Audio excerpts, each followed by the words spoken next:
Hi, I'm Brian Thomas. Thanks for joining me today. Let's take a moment and think back on the last difficult conversation you had. May have been with an irate customer or an underperforming employee. Thinking about it, how happy were you with the outcome of that conversation? We all recognize that the ability to connect and communicate is perhaps the most important skill a leader can possess. And like all skills, it can be learned and improved. Today, we're going to concentrate on a specific area of communications, how to have difficult one-to-one conversations, but not just how to have them, how to excel at them. To excel, we have an excellent teacher. The incomparable AmyK Hutchens will be joining us. AmyK is an internationally recognized speaker, master communicator, and you are in for a treat today. If you haven't heard Amy before, she brings the goods. Will give us specific advice about how to prepare for a difficult conversation and how to nail it every time. Before I introduce Amy, however, I guess I should introduce myself. As I said, my name is Brian Thomas. I am a Vistage chair for Nashville and Middle Tennessee. As chair, I lead groups of high-performing CEOs who want to take their businesses and their lives to the next level. However, they recognize that they don't have all the answers, and they use their Vistage group to get out of the weeds and work strategically on their businesses, to connect with and learn from other CEOs, to get one-to-one coaching from a proven executive coach, and to bring new ideas and perspective into their businesses. As a result, they make better decisions, they become better leaders, and their businesses grow faster. Studies show that businesses run by Vistage members grow on average of 2.2 times faster than those that are not. So, allow me to bring in AmyK. I will mention that after we talk with AmyK, you'll also have an opportunity to hear some the experiences of the other members of the CEO peer group. I hope you'll join us for that. And now let's bring AmyK into the conversation.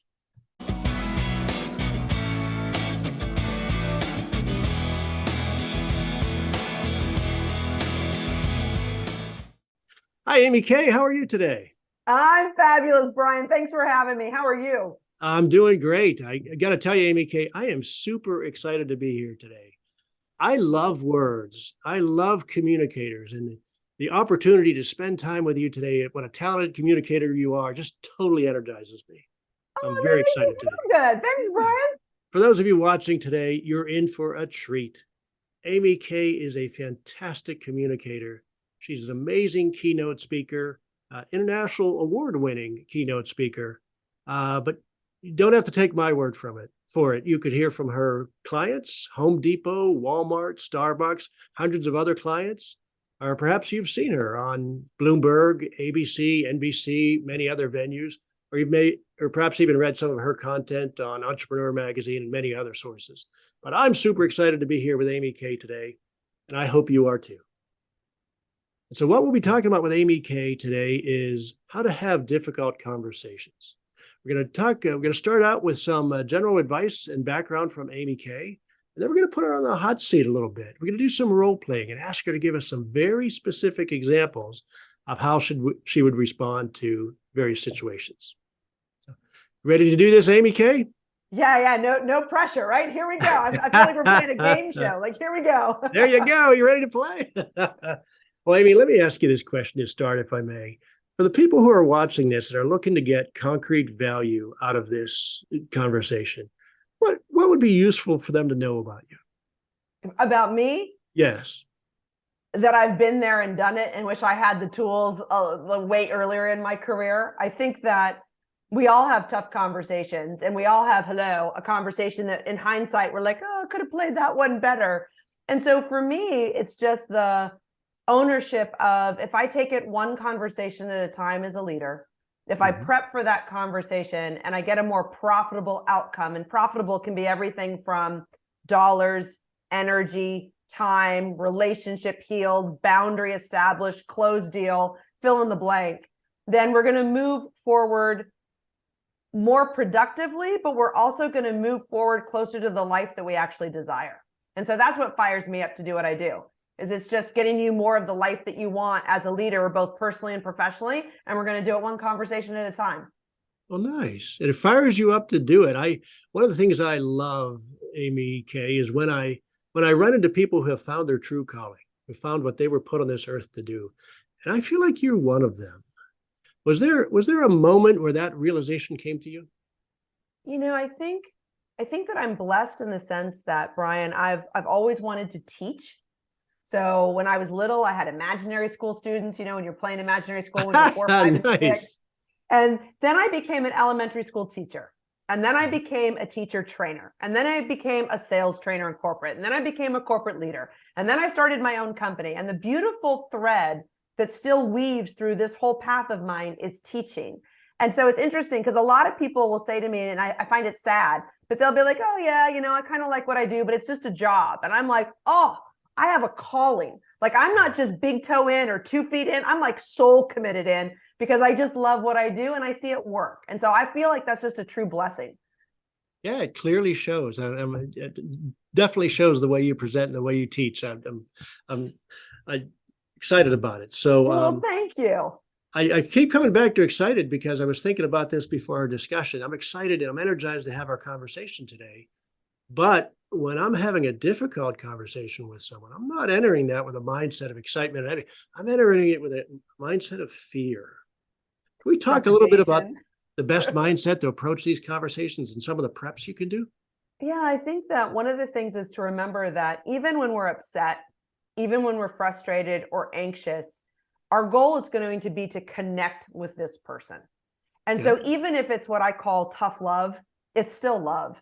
You're still Okay. leading with connection. And I know that empathy gets it's kind of like that buzzword, oh, you have to have empathy. But if you Mhm. really break it down, empathic intelligence means that you're going to listen so that you can respond sensitively, so that you as the leader can be more perceptive in what it is that you're trying to do or communicate.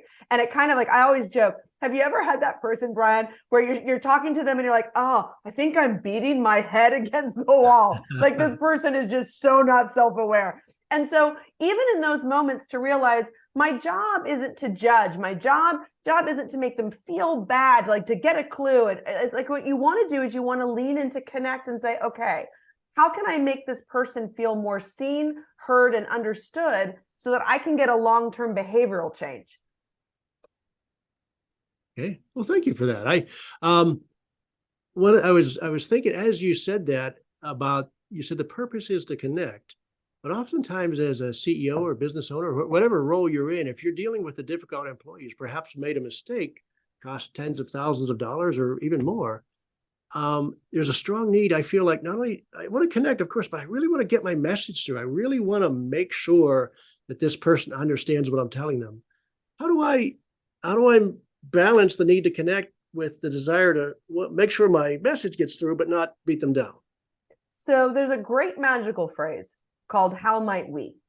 So Okay. instead of saying, this is ridiculous, I can't believe that this happened, it's the how might we ensure this doesn't happen again? Because there's a level of gravity here that I want to communicate to you. And then what we often do is we often talk in absolutes. So we'll just, it's lazy language, but it's just a bad habit. And we'll say something like, I'm angry, or let's do the real world, I'm pissed off. Yeah. And what that employee or partner or colleague or family member hears is that you are 100% that emotion. And that's not true. So Oh, when you okay. use another magical phrase, such as, let's just go with that employee scenario, how might we ensure this doesn't happen again, Brian? The Mhm. gravitas of this mistake has an enormous impact. A part of me is angry, and a part of me is also just really upset. And a part of me accepts my own responsibility along with your responsibility to ensure that this doesn't happen again. Now, notice the difference in that. So instead Yeah. of me saying, I'm angry, I say a part of me is angry. It's Yeah. okay for you to be angry. It's Yeah. how you communicate that. And this beautiful phrase, a part of me, says, there's also wiggle room for other emotions, such as I still respect you. You're still a Okay. significant player on the team, but I'm not going to sit here and ream you out and make you feel this big if I really want you to play better going forward. Okay. Well, that's interesting. That's I appreciate that insight because it really makes me think of one of the other questions I wanted to ask you. Years ago, we were taught to use when criticizing someone's performance, to use the praise sandwich, where you praise them and then you do the criticism and then you praise them. And it seems manipulative, and I guess now it's kind of downright cringy, frankly. Yeah. But it comes from a good place where you want to be respectful of the person's feelings, and but still communicate your concern. It sounds like using that phrase, a part of me feels this way, a part of me is angry, part of me is concerned, is a way of, as you said, taking away the absolute and making it more protective of the other person's feelings. It is. And I think that we're all too sophisticated and savvy for the praise sandwich. I affectionately call it the shit sandwich. But it's the idea that, oh, you're not smart enough to figure out that I'm trying to make you feel good. Then I'm talking about what I really want to talk about. And then I'm like, hey, is it all okay now? And we're too sophisticated for that. Yeah. So I love the idea of giving people a sense of ownership to co-create the future and play better by creating a game plan that gets greater buy-in and engagement. So again, if we were role playing, I can be upset and I can communicate that a part of me is upset. And a part of me is also really concerned about how we're going to go forward to ensure that this doesn't happen again, or that we don't get to repeat this. And so if I say to you, so Brian, what are some of the strengths? What's working? Are we still aligned that this is important and a priority? Okay, what are the things that are within your control or outside of your control that we can start to look at to prevent this from happening again? Then what are we going to tweak, modify, do better going forward? By me bringing those bigger, better, bolder questions to the conversation, what I'm really saying is, I want your ideas. Right. I want you to voice up and say, how are we going to fix this together? Because here's the interesting thing about human psychology. If I just ream you out, or I tell you, never let this happen again, that's my conversation. That's my loud voice. The minute that I ask you a question and I say, how might we prevent this from going forward? And I give you a chance to communicate, to share your ideas, to brainstorm with me, I'm going to get more buy-in again for long-term behavioral change. Okay. Thank you for that. Now, let me ask a nuance on that. So how would you handle the situation where you have that conversation with someone and their answer is, I don't know. I don't know. I mean, when I've been in that situation, I accept my part of the responsibility there, that I haven't communicated, I haven't established the relationship in a way that they can open up and voice their opinions to me. But how would you handle it? So I would come back and I would say, hey, Brian, that's fair. This just happened. So here's what I'd love from you, because you've got frontline experience. You're more intimate with what's going on than I am. So here's what I'd love for you to do. Take 24, 48 hours, and then let's revisit this so that we can put a game plan together going forward. All right. Thank you. Now, what if I've get specific here? What if I've been the type of boss who has perfectionist tendencies and makes it hard for you to put things out there because you're afraid they might be wrong? How do I recover from that? I think that you have to own it. Mm-hmm. So that's going to be a reset button on you. So first of all, that's very self-aware. So the first thing that I would say is kudos to you as a leader for saying, hey, I've contributed to this environment where people feel like it's not always safe to share their ideas. And maybe I've been a little too critical. Maybe I've been a little too quick to dismiss somebody's idea. Own it.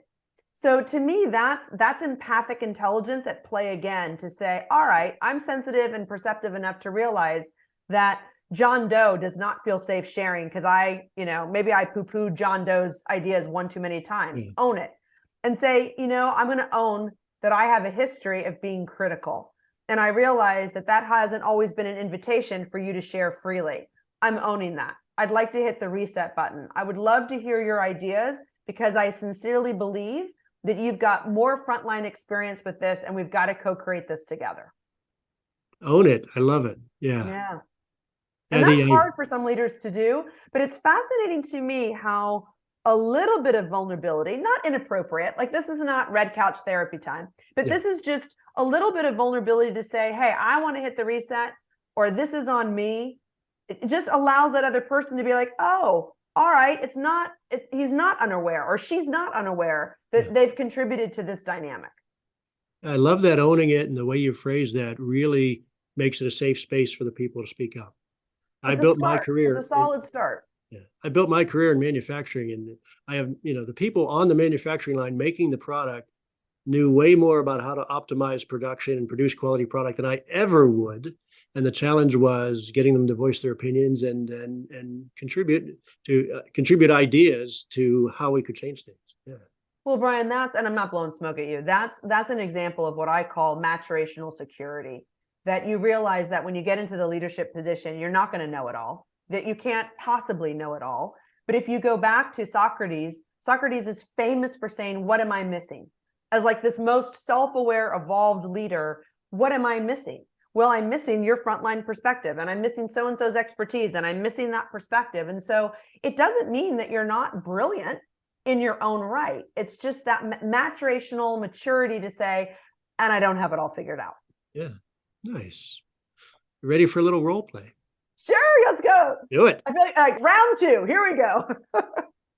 AmyK, I'm one of your employees, and I've been with you for a little over a year, and I've done great for a year. I've done terrific work, great start. Everything's going really well.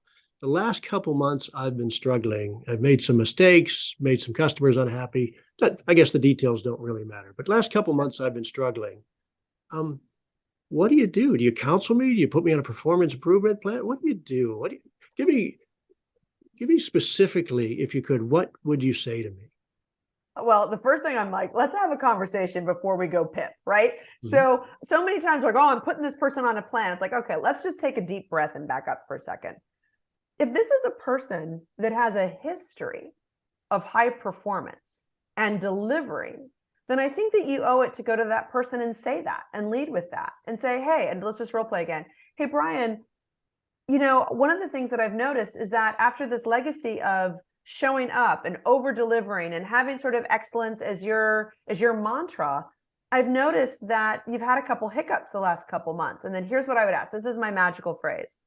Is there something going on I'm unaware of? Okay, nice. So the first thing that I'm going to do is I'm going to lean into connect. Now, the reason that I say this is because maybe you have had something going on. It could be everything from a sick family member to an existential crisis to I don't know if I'm passionate and fired up about this, or I got 2 new colleagues who are driving me crazy and they don't know, and I'm spending all my time training them and I dropped the ball. Like, you have no idea, right? So the first thing that you want to do is you want to communicate to connect. Is there something going on that I'm unaware of? Okay. And let's say you say no, then I would say, well, then that's intriguing because I want to be a mirror to you. I find that intriguing because normally you're knocking it out of the park, like not even home runs. It's like grand slam. And now I feel like we're having trouble getting you on base. So I have this story in my head, and this is another magical phrase. I have this story in my head that there's something going on that's creating either resistance with you or struggle with you. Is there any truth to my story? Now, what I love about that magical phrase, Brian, is that I pull the focus off of you onto a story that I'm writing, on a story that I'm making up. And I'm giving you permission to edit the story without me feeling like, oh, I'm making this about you. I'm making this about you. Nope, I got the story in my head. Do you want to help me rewrite this story or validate this story? I have to tell you, AmyK, as I said earlier, I love words. I love to steal other people's phrases. And if I wrote down everything I would taking from this conversation so far, I'd be getting a hand cramp. So I'm going to have to watch this again later and write this stuff down because this is gold. Well, this is the stuff that I wish that, I'd had 25 years earlier when I did that. Because we've all had that conversation where you watch the words leave your mouth and you're like, "Duh, I probably should have said that." But this is, to me, well, first of all, it's what I love, but it literally is the responsibility of the leader to take your leadership one conversation at a time and prepare for these. You don't have to prepare for every conversation, but you need to prepare for the critical ones where you want people to feel, okay, I'm leaning in to connect. I care about you. And I also care about your performance, your productivity, your impact, because this isn't just you. I've accepted the assignment and care for the entire group of people that are all trying to make this vision come true. You're one of them. And like in this role play, and you're impacting our ability and everybody else's effort. So we got to find out what's going on. Nice. Thank you for that. You did a wonderful job of, I had a follow-up where I was going to say, what if I say nothing? And you answered that before I could ask. So, can we talk to the I know sales? humans. I'm pretty familiar with humans. You know, You met a it's like couple somebody anyway. said to me, like, "What's your job security?" And I was like, "Humans." I was like, "Humans are my job security." That's funny because in talking to potential Vistage members, I talk to people who say, "Oh, my business isn't like anyone else's." And I say, "Well, do you employ people?" "Well, yes." "Well, then you have people problems. There may be aspects of your business that are unique and so high tech that I can't help you with, or we can't help you with. But if you have people, you have people problems, and that's primarily what we're about." So, Yeah, can we talk to the salespeople for a second, or maybe the leader who's in a sales role? absolutely. I love that. Yeah, let's talk. A two-part question here. One is, any advice for entering these conversations and not getting what we used to call back in the day sales breath, where you're Hmm. so desperate to get the sale, or even if not just the sale, but you have a specific objective for the meeting, and darn it, you're going to get to that objective no matter what it takes, right? Any specific advice on how to get yourself out of that mindset and how to start the meeting in a way that helps people get you out of that mindset? So, and you kind of nailed it. It's mindset. So one of the things that I've been working with sales leaders for over 25 years, and I get so jazzed about it because so many salespeople, including the sales leader, get into this desperate energy. This energy of, oh, I got to meet and exceed this goal. I got to produce a number, Yeah. and we forget that how we do that is twofold. One, as the leader, saying, who do I need to be, or who am I up to being to lead into this number? So what I've noticed in my tenure, my career, this is just anecdotal, is that those sales leaders who say, "Oh, I'm gonna hit 5 million, or I'm gonna hit 150 million," wherever Mhm. you're at, when you focus on that bottom line number, you rarely meet it. Right. When you, as the sales leader, are, who am I up to being, or who do I need to become to lead into this number? Now you're focused on, well, then how do I need to play? And so your energy really shifts from one of desperation and urgency to one of growth and expansion. And that is not a trite Hallmark card. That is Mhm. really and truly a shift in mindset. And so when you show up to a conversation, then your energy is completely different because I'm here to serve. I'm not here to move the sale forward. I'm Right. here to serve, and I will serve whatever's deemed best. So whether that's uncovering an objection, creating a case where I'm proving that without solving this, the cost or the unintended consequences are enormous. So it's worth the price of admission to solve, all these variables and, Mhm. and reduce the cost. Or it's simply letting them know that they're not going to be alone in this, or that I'm going to reduce their risk through this. But you're always looking at it from I'm here to serve and problem solve, not to close a deal. Thank you. I'm going to come back to that. You mentioned cost. I'm going to come back to that after my follow-up question because I would Okay. like to follow up with that. But I want to stay on the salespeople for a second. Okay. How about uncovering objections, particularly when you get an objection that you don't think is the real objection, you think it's a smokescreen?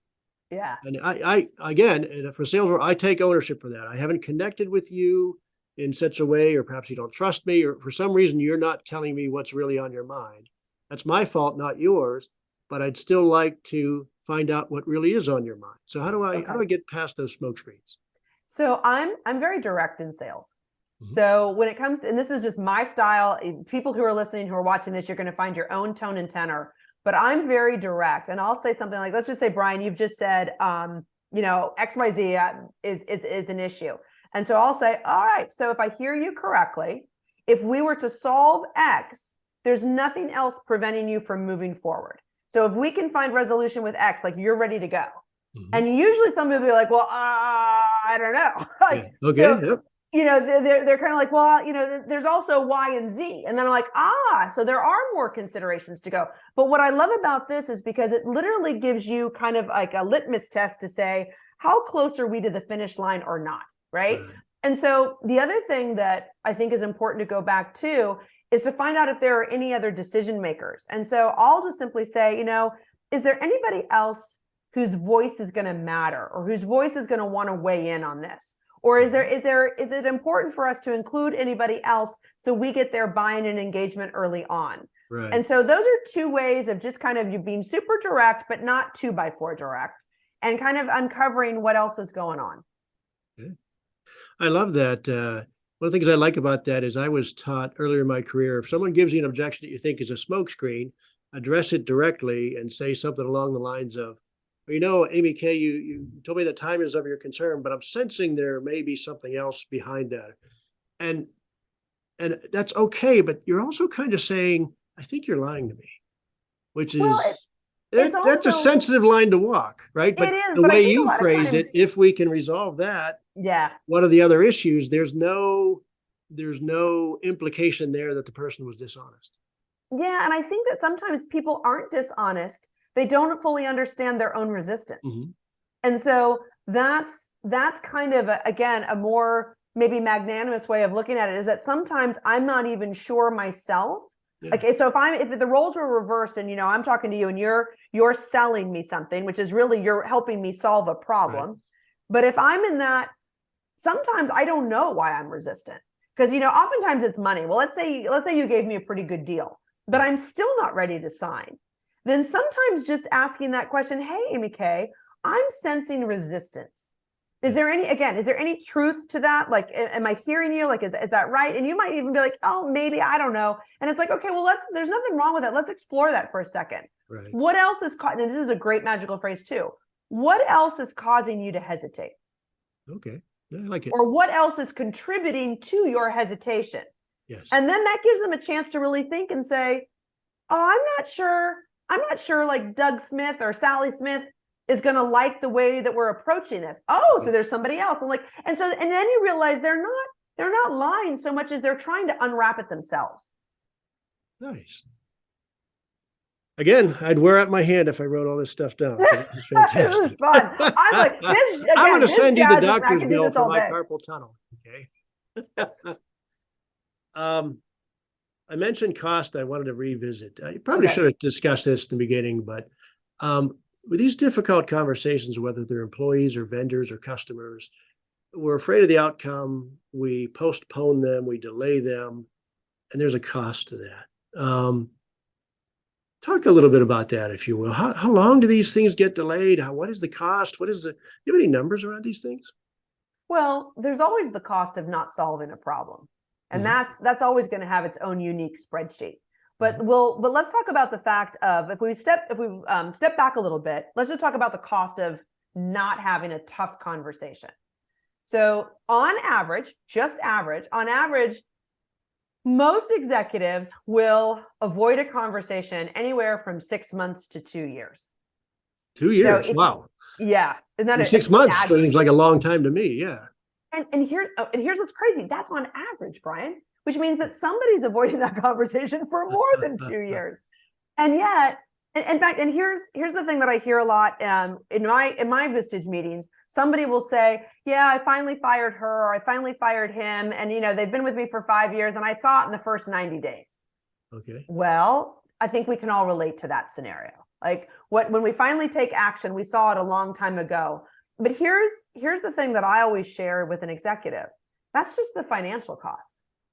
All that statistic says is that there's a hard time cost. 6 months to 2 years, we delay it. On average, the cost of avoiding that conversation is somewhere between $7,500 and $10,000. So there's a real hard cost to that. And again, oftentimes more. Yeah. And then what's the emotional cost? The anxiety, the stress, the drained energy, it takes up headspace. You're thinking about it. It agitates. There's friction in your own energy. And it's like, what's the cost of that? That's huge too. Yeah. The stress of pushing it off can be immense. Yeah. And Thank you. here's the crazy thing. One more Have you ever question, had if a I may. Oh, go ahead. How are we doing for time? Let me just check here real quick. Okay, we're doing just about right. You're good. Okay. Let me skip over this question and let me ask this one. All right. One of the reasons we delay these conversations is because we're afraid they may get ugly. They may turn into confrontations or hurt feelings. A lot of the phrasing you've expressed and the way you communicate will help that. But any tips for diffusing a situation if it does become defensive or confrontational? Not like, fist fight confrontational, but someone who becomes defensive, for example. Yeah, I think that there's the first thing is that you as the leader can take a step back in a myriad of ways. You could look at somebody and you could say, hey, you seem or you sound, find your words, you seem or you sound really frustrated. Am I hearing you accurately? And that person might still be feeling volatile and be like, yeah, I am frustrated. Like, can't you tell? And it's like, no, I can. And so what I want to reiterate is that this is a tough conversation, but it's really important because you're important. And either our dynamic matters to me or our relationship matters to me or this project matters to the both of us. So let's reset for a second because this is really important and it's hard. This is a hard conversation, but it matters. So that's one example. And that's all going to be contextually appropriate. Another thing is you could back up and you could say, okay, Brian, hang on. We're disagreeing about this, but let's step back. Might we agree that we both want? Might we agree is a fantastic magical phrase. So I say, hey, might we agree that we both want this to go forward more seamlessly? Or might we agree that we want this to be easier? Or might we agree that, yes, this client's particularly difficult, but it's also a high value project for the company. So how might we make this work? So you're just going to take a step back on that. Might we agree? The other thing that I think that's really important is you have a right to end the conversation. And you can do it again with it. Let's do it the personal at home first. So if it's at a home conversation with a family member, I would encourage you to consider saying, hey, I love you too much to continue this conversation in this format.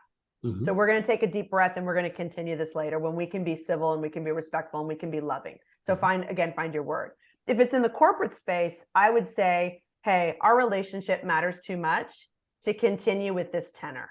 So let's take a break. This conversation is important, but what's more important to me is that we have a healthy relationship dynamic. So let's continue this another time. So you have every right to hit the technical foul button. The relationship is more important than winning the argument. Yeah, but again, what I don't want to do is I don't want to introduce the words winning because that automatically implies that we're competitive. There's a loser, yeah. So I want to make sure that what I'm saying is, okay, hey, clearly this matters. There's a lot of energy in this conversation, but it's not forward focused. So our relationship matters too much to me to continue with this energy. So let's take a break. Let's take a deep breath. Let's come back to this tomorrow. Our relationship's too important to go down this bunny hole. Right. And now all I've done is I've affirmed, I'm recognizing that there's a little hostility or there's a little, pent up anger, but I'm not going to continue that way. Now, if it's not out of control, if somebody's just frustrating, you can call them on it by acknowledging it and continuing the conversation. Like I could say, hey, Brian, you sound really angry. Am I hearing you accurately? And they're like, yeah, I'm angry. And you can say, hey, it's totally understandable. Your anger makes complete sense to me. Now, let's talk about how we move forward more successfully. So I have validated your emotion and I'm going to move the conversation forward. Now, why am I giving so many different examples? Because you still need to use your empathic intelligence to pick from all of these strategies to be like, oh, this is the one that works here. Well, thank you for that. Yeah, definitely. It would be nice if there was one formula that fits all, but it doesn't quite work that way. No, but that's why, it's interesting. I want to serve this up, and I probably should have said this earlier, so I'll say it now. This is not about scripting. This is not becoming so robotic that you have your entire, and that's not about that, because then you're going to stop listening and you're just going to be more tied to your script. And we've all experienced those conversations. What you want to do is just have a back pocket, brilliant one-liner to put some guardrails around the conversation, to keep it moving in the right direction. But again, that's not scripting. That's just a good back pocket, brilliant one-liner to make sure that you're going to have a productive and healthy conversation. Right. Yeah, that's a good distinction. I appreciate you bringing that up. I got to ask, you mentioned your Vistage experience. I know you were a Vistage speaker for a long time, spoken to, I think, thousands of Vistage groups. Yes. And you were also a Vistage member yourself at one point. I was. So yeah, Vistage has been a client for 23 years, over 2,600 presentations, and I was a member for 8 years. So I know what it's like to be in the Vistage hot seat. Well, good. Well, I really enjoyed talking to you today. Please, I'd love to hear any last thoughts you might have. I will leave you with this. Personally, professionally, the life you want, it's on the other side of a tough conversation. Love it. Thank you, AmyK. Thanks, Brian. This was a blast. What a great conversation with AmyK. She is a truly gifted communicator. It was a pleasure to talk to her today. I'm definitely going to be rewatching that and writing down some of my favorite phrases. I really liked the idea she had near the end there, talking about don't have scripts, but have phrases that you can use in certain circumstances, because the right words can make a huge difference in a difficult conversation. As I mentioned at the beginning, I'm a Vistage chair here for Nashville and Middle Tennessee. That means I lead peer groups of CEOs and business owners who work together to take their businesses and their lives to the next level. I don't know if Vistage is right for you, but if you're curious, like to explore, love to have a conversation. In that regard, I'd also like to give you the opportunity to hear from some of our current Vistage group members about their experiences with the group, how they feel about the speakers, the one-to-one coaching sessions, and thoughts they have, what you might want to know as a potential Vistage member. Hope you enjoy.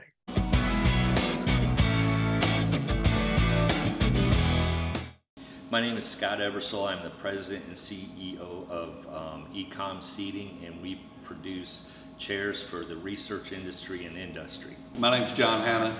I work for Inline Electric Supply. Chris Sawyer, Calvary Security, and we do security services for on and unarmed office buildings, hospitals, and retail centers. Britt Dutcher, and I'm with Grayland Distribution and Just Love Coffee and Pinnacle Blinds. And the distribution company does storage and fulfillment. The coffee shop serves coffee, retail coffee, storefront, and Pinnacle Blinds, we do window coverings and window treatments. My name is Jeff Simmons. I am the owner of a company here local to Nashville called Lelliott & Rogers. We do a mix of commercial printing and digital information management and help primarily hospital facilities manage continuous audit compliance. Well, my experience with the group has been probably more than I thought it would have been, because I've been by myself running my business for the whole time. So when I go in there, I see a very welcoming group, and I fit in very, very easily with my peers. Well, I've been a member now for almost a year, and I've really enjoyed it.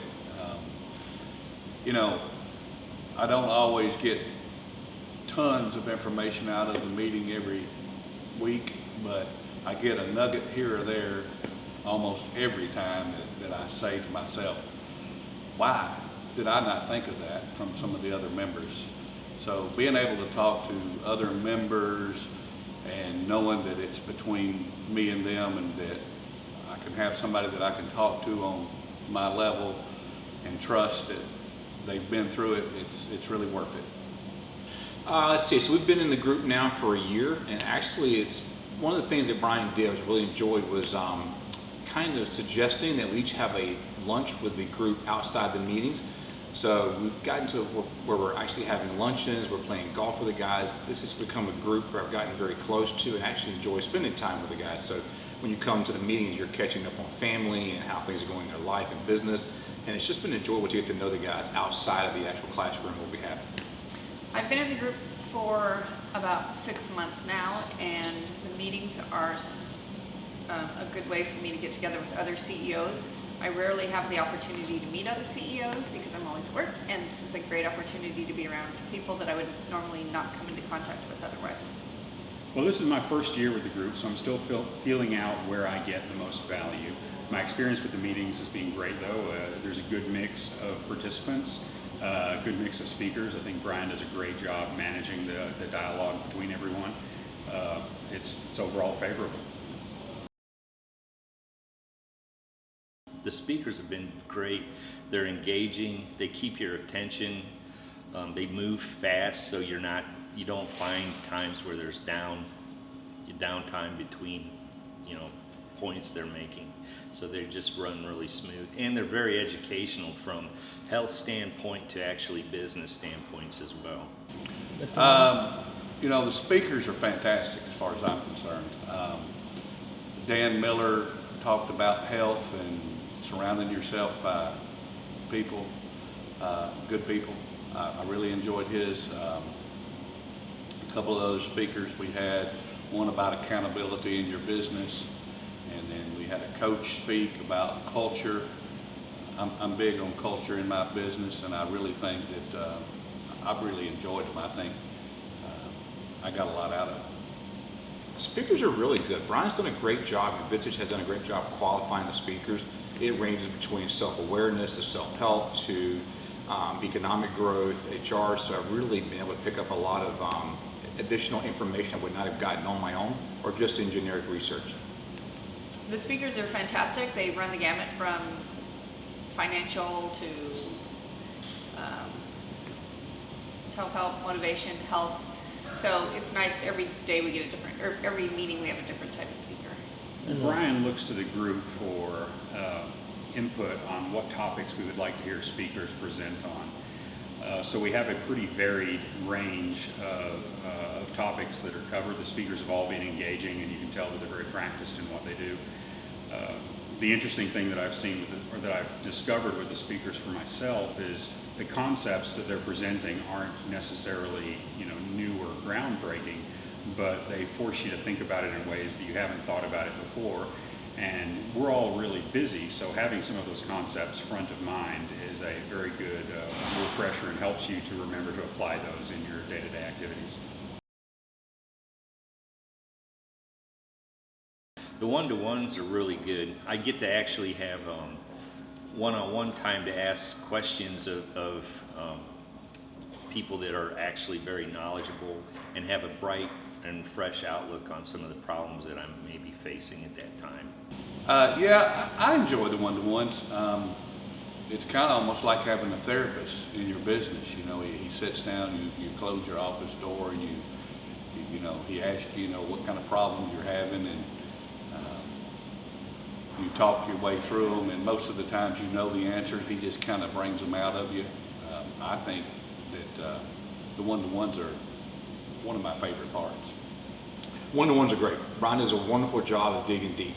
One of the things you do is when you're having a conversation, well, almost internally yourself as a single business owner, is being able to bounce ideas off of Brian and say, okay, pros and cons of this idea, being able to weigh out the longevity, the mid and long term of making a decision and what the impact will be on the company greater than just 1 month.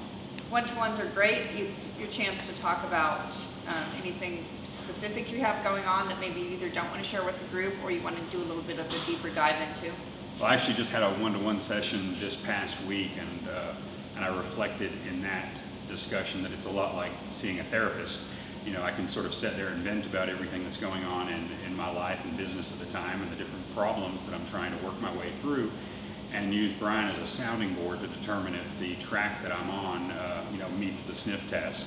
Am I doing things that are consistent with what other, people in my position might be doing, or, if he's heard of different ways to manage those situations. And, if he remains quiet, it's a good validation that I'm not going way off the rails. And if he has a different approach that I might benefit from, I'm always, appreciative of that input. But it's nice to have an impartial third party that I can just bounce ideas and struggles off of.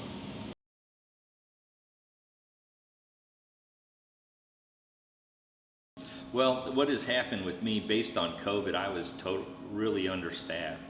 And Brian, my chairman, kept calling, and I didn't have enough time. But one time I actually took the time to take his call, which is what brought me up out of my day-to-day operations and helped me to get to the point where I actually needed that time off, and I need that time to refresh and to talk with people that are in the same kind of positions I'm in. Absolutely.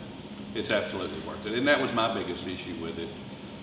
When Brian first approached me about becoming a member, I didn't think I would have the time commitment, but if it makes your business better, do you not really, it's worth every penny. I mean, it really is.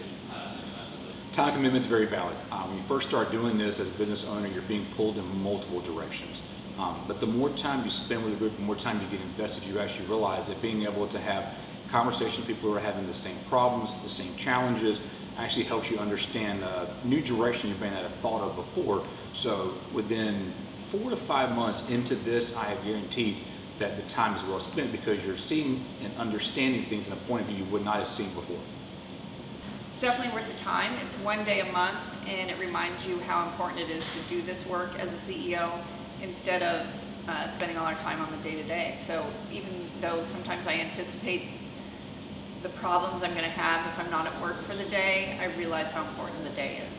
I have found it to be worth it, and I haven't found the time commitment to be, particularly onerous. It's, 1 day a month for the session, and a couple of hours once a month for the one-to-one, and maybe a couple hours of homework mixed in there somewhere.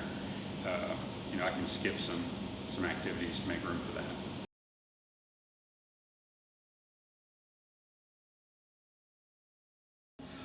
It's a safe space where you can come in and you can you process your issues and not have any judgment. And you come away with a lot of good answers. And I would highly recommend it to anybody. I think the most important thing about Vistage is being able to sit down and talk to people who are at the same level in business that you are, and you have somebody you can talk to about, well, I'm having this issue or I'm having this issue, and they can give you advice on what they've done in similar issues with business. I enjoy that, knowing that I can talk to them and I'm not talking to somebody else that I work with who thinks that they can manipulate you to their advantage. The people in the group they don't have anything to win or lose by telling you what they think.